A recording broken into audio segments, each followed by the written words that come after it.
जो कर रहे हैं वो करते रहिए, या तो गुरु बाबा से समझ लीजिए तबे ये काम करिएगा ना। कोई कहते कि सब निरंजन, तो कैसे निरंजन? इस शरीर है इंजन निरंजन के, इस शरीर जब इंजन बहने तो सारा निरंजन के है ना। ये बात ख्याल रखिएगा हमारा। तो गोस्वामी जी कह रहे हैं कि बिन सत्संग विवेक न होई, इस कृपा बिन सुलभ न सोई। कहते बिना सत्संग का, सबसे बड़ी बात है कि पहला ही शब्द रख देते हैं क्या? सत्संग। बात तो आगे बढ़ेगी, पूरी पद है तो भाई बिना सत्संग विवेक न हो। एकरो कोई आदमी बाहो जा कि लवारिस बा, तो कहते कि बिना सत्संग विवेक न होई। अब सत्संग का मतलब एक तो ये बाहर में हो रहा है कि बाबा जी बैठकर यहाँ पर बोल रहे हैं, आप श्रोतागण हैं, सुन रहे हैं। अच्छा सुनिएगा तो शांतिपूर्वक और सुन करके विचार भी करिएगा। तो कहते हैं कि बिन सत्संग विवेक न होई, इस कृपा बिन सुलभ न सोई। बिना सत्संग का विवेक नहीं होगा, मुश्किल है। तो सत्संग है कहाँ भाई? और सत्संग का मतलब क्या होता है, ये भी तो विचार करना है। तो एक तो बातें ये आ गई कि सत्संग, सत्य और प्लस संग, दो बातें न हुई। सत्य प्लस संग, तो एक तो बाहर का सत्संग होता है और एक भीतर का सत्संग। तो एक तो सत्संग यहाँ हो गया कि जो आप लोग यहाँ पर उपस्थित होकर के, और एक वक्ता है, एक श्रोता। तो यहाँ पर वक्ता श्रोता है, तो जो सुनने वाला है, एक सुनने वाला और एक व्यक्ति कहने वाला। अब यहाँ पर कहते सत्य और संग, तो सत्य और प्लस संग। संग करेगा कौन और किसका? मेरी बातें, जो बच्चे इधर घूम रहे हैं थोड़ा इनको शांत कराइएगा। एक तो जनरेटर आवाज यहाँ पर आ रही है, भाई जो भी है जनरेटर वाले थोड़ा इस आवाज को उधर घुमा दें, क्योंकि इससे हमें डिस्टर्ब होता है। इतने कोलाहल में प्रवचन नहीं होते।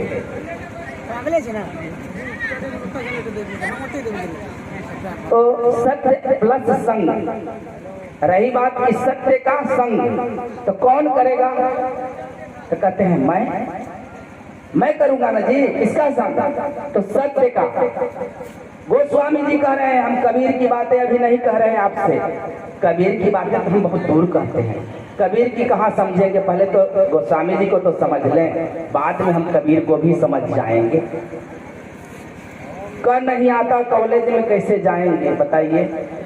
कखा कखा पढ़ना पड़ेगा ना, तब ना कॉलेज। धीरे धीरे प्राइमरी से मिडिल में, मिडिल से हाई में, हाई से तब कॉलेज में, कॉलेज से तब विश्वविद्यालय में पढ़ेंगे जी। एक ही बार विश्वविद्यालय में डाल दें तब तो अड़चने आ जाएगी आपके पास बहुत सारी, है ना। तो कहे कि सत्य प्लस संग, तो संग कौन करेगा? तो कहे कि मैं करूंगा। किसका संग? तो सत्य का। अच्छा सत्य का मतलब क्या होता और संग मैं करूंगा? तो यहाँ तो बातें यही आकर के फंस जाती है कि मैं ही कौन। बाद में न संग कि पहले? संग तो बाद में न करेंगे आप, पहले आप अपने आप को जान जाएंगे तब आप इसी का संग करेंगे। अब मैं संग करूंगा तो किसका? शंकर जी का। मैं संग करूंगा हनुमान जी का, मैं संग करूंगा गणेश। तो लेकिन किसी का भी संग करो। देवी देवता पूजा करना बड़ी दूर की बात। ये मत जानना कि तुम मंदिर में चले गए तो तुम हनुमान जी का पुजारी हो गए, और शंकर जी का पुजारी हो गए, राम भगवान का पुजारी हो गए, काली मैया का पुजारी हो गए। जानते हो उनके स्थान कहाँ है? जिनके स्थान हर गांव में है, उनके द्वार किधर के हैं आपको पता है? वो किस द्वार दरवाजे पर मुलाकात होते? जिनका मकान हर गांव में है उसका मुलाकात किस गांव में है? सो तो बता दो। जिसका मंदिर हर गांव में है उसका मिलन किस गांव में है? ये तो बता दो। हम नहीं कहते कि किसी का पूजा पाठ मत करो, भाई सबको करो, लेकिन जिसके हर गांव में मंदिर बने हैं उनका मिलन किस गांव में होता? ये तो बता दो। तो सबसे पहले किसी से भी मिलोगे तो अपने आप को पहले जानना पड़ेगा। किसको जानना पड़ेगा? अपने आप को। तो मैं कौन हूँ ये तो जानना है ना। बाद में न सत्य तो मैं कौन। तो मैं कोशिश करता हूँ कि मैं कौन हूँ, इसे जानने के लिए थोड़ा मेरे साथ जानने का प्रयत्न आप लोग भी करिएगा। तो मैं प्रयत्न करता हूँ कि मैं ऐसे हाथ पकड़ा तो क्या हाथ हूँ, तो ये हाथ किसका, तो आप कहेंगे मेरा।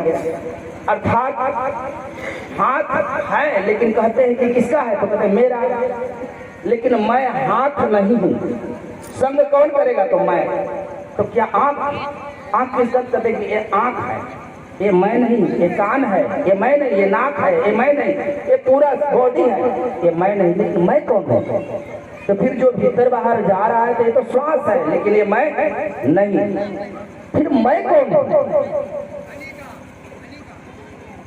तो जब तक मैं इस मैं को नहीं समझूंगा, और इस मैं को समझाने के लिए ही हम गुरु के पास जाते हैं। और समझने के लिए यहाँ तो सभी लोग, बहुत काफी लोग हैं जो कि गुरु के पास जा करके मैं शब्द को समझ रहे हैं। मैं नहीं कहता हूँ, मुझे तो आता ही नहीं, इसलिए मैं यहाँ चला आया आप लोगों से समझने के लिए।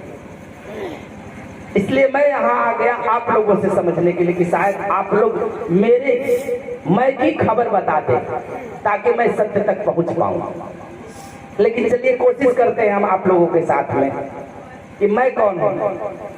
तो मुझे इसे पहले खबर करेंगे। जब मैं का खबर लग जाए तब आप सत्य की तरफ बढ़े। और कबीर का ज्ञान सत्य तक पहुंचने का है। कहाँ है भाई, कहाँ जाते हैं कबीर, सतलोक। कहाँ जाते हैं, कहाँ, किस लोग की बात करते हैं, सतलोक की ना।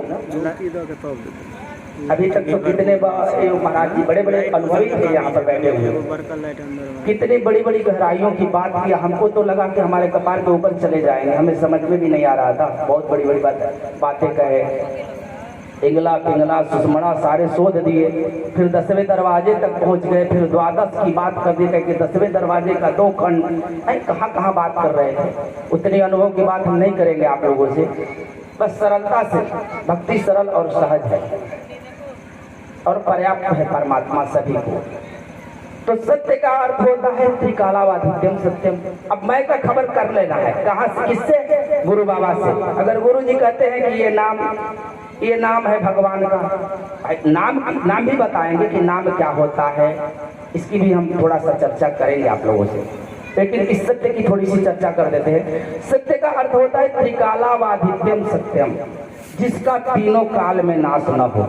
अभी आप अपनी दृष्टि से सब कुछ देखिए, कौन सी ऐसी आपको चीजें दिखाई पड़ती जिसका नाश नहीं होता है। तीनों परिस्थिति में, भूत काल, भविष्य काल, वर्तमान काल, यह तीनों काल में नाश न हो। ये 3 काल जो होते हैं, काल मतलब समय, ख्याल करिएगा, जिसे काल कहते हैं वो समय का 3 खंड, भूत भविष्य वर्तमान नहीं, उसी को कहते हैं। और थोड़ा सा अलग ढंग से विचार करिएगा तो कहेंगे कि ब्रह्मा विष्णु महेश, ये जानते हैं ना। और जिसे कहते हैं कि निर्गुण ब्रह्म, ये भी कहते हैं। तो ये ब्रह्मा विष्णु महेश जो काम करते हैं वही काम रजोगुण सतोगुण तमोगुण। और वेद शास्त्र कहता है सभी कि तुम गुणातीत हो। भागवत भी यही बात कहता है अर्जुन से भी कहता है कि हे अर्जुन तुम इन तीनों गुणों से ऊपर उठो। वेद भी कहता है, वेद तो मतलब कि यह 3 गुण की ही गुणगान गाता है। इसलिए ये पूरी सृष्टि में जो भी लोग हैं, जितने भी जीव और प्राणी हैं पूरी सृष्टि में और पूरी अखिल ब्रह्मांड एक चलायमान है, स्थिर कुछ नहीं।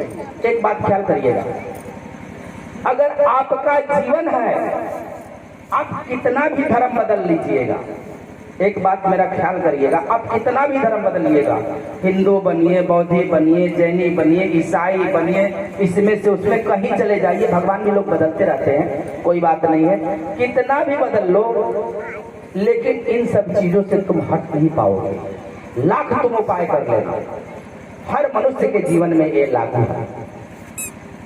अगर लागू नहीं होता तो बच्चा ही रह जाता, फिर युवा नहीं होता, युवा वृद्धा नहीं होता। ये सभी पर लागू है। और ये तीनों परिस्थिति, और इसी का नाम ब्रह्मा विष्णु महेश है। ब्रह्मा यानी जन्म होना, विष्णु यानी पालन करना, यानी तुम्हारी जीवन यात्रा, और महेश यानी शिव मतलब अंत होना उसका।